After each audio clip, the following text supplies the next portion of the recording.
Here we have a Vantage VS600B bass. It's a notable model from the Vantage brand. It emerged during the 1970s and 1980s when the company, originally established in Japan, became recognized for producing affordable yet high-quality instruments. That's the wrong bridge.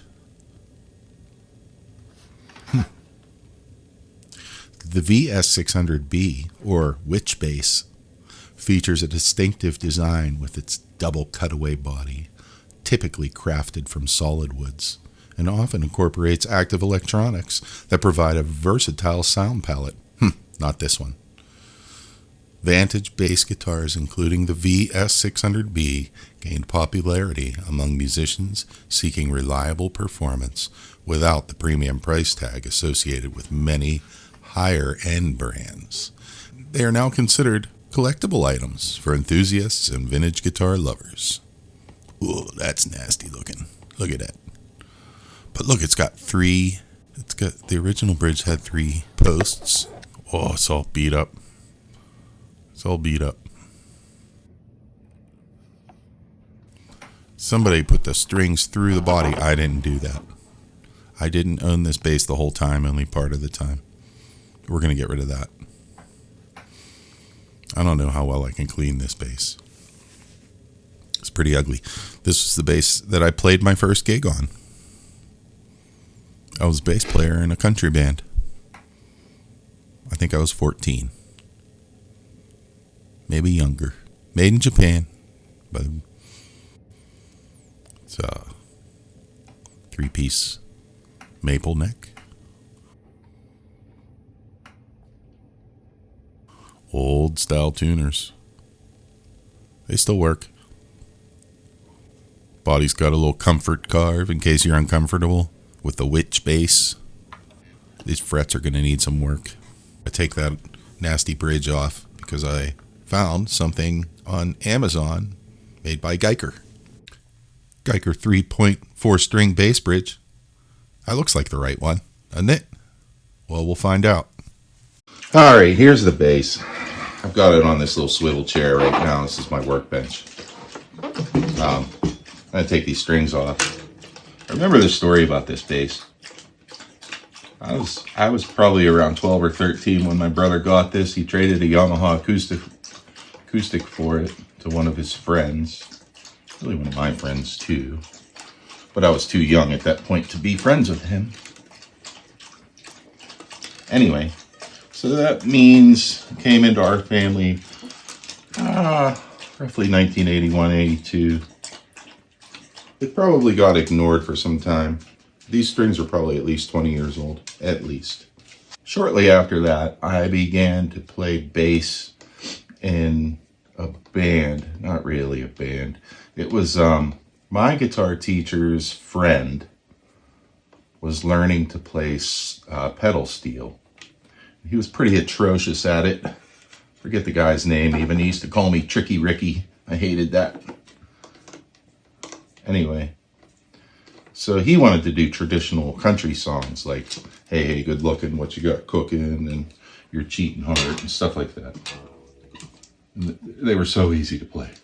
They're like boom, boom, boom, boom, boom, boom, boom, boom, boom, boom, boom. Very simple bass stuff. So I was 13, maybe 14. And I just started practicing with them. And my buddy Pete, it was his dad who was the other guitar player. And then he played guitar. And as usual, I was relegated to bass.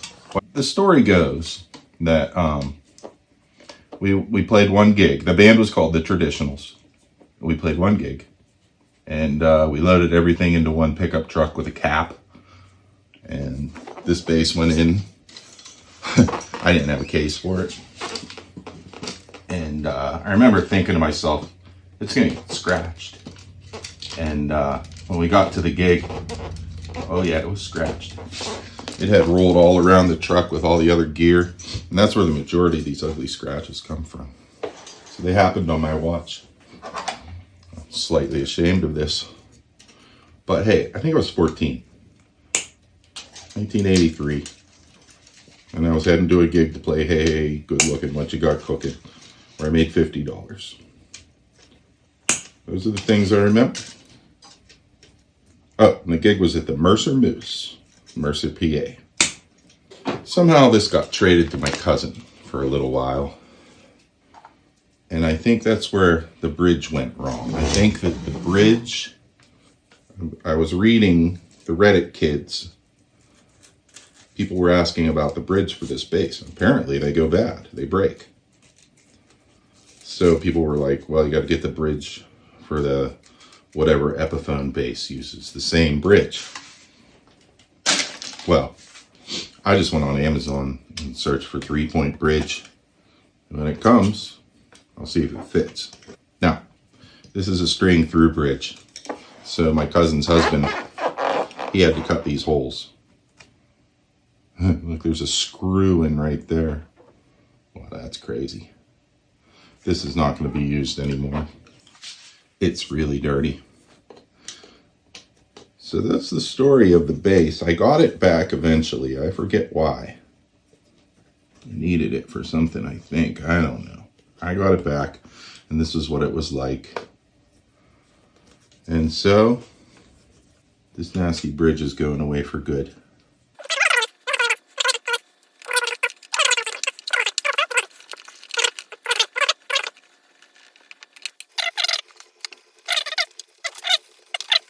I'd like to thank everybody who watches my stuff.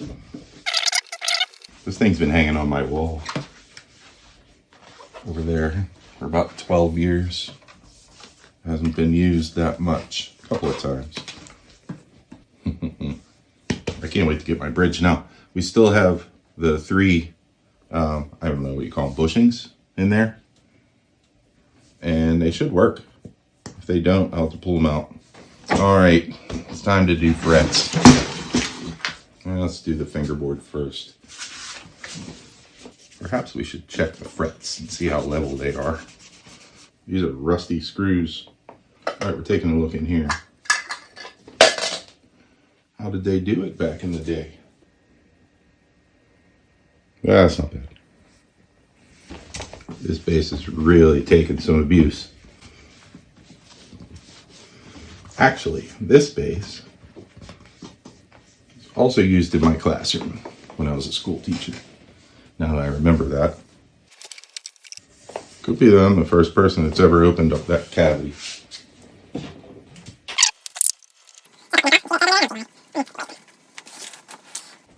Here's my cat Moira, everybody. She is relentless. She doesn't stop. She's like a shark.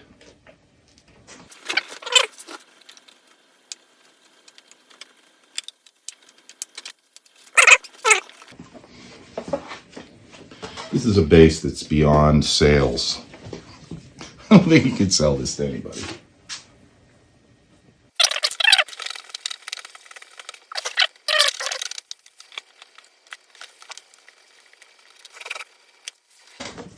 Bass is like a lawnmower if you're a guitar player.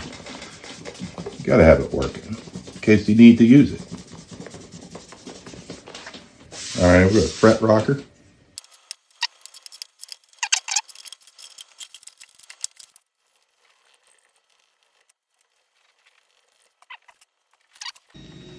Okay, so I took apart that one and cleaned it and tightened it up, and it's working a lot better.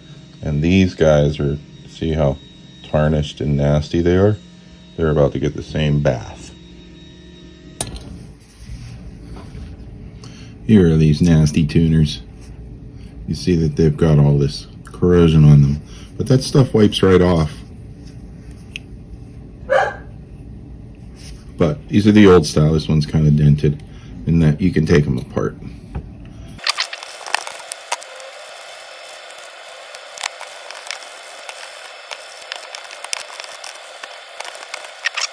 Let's compare it to this dirty one. Also has a dent. Dirty.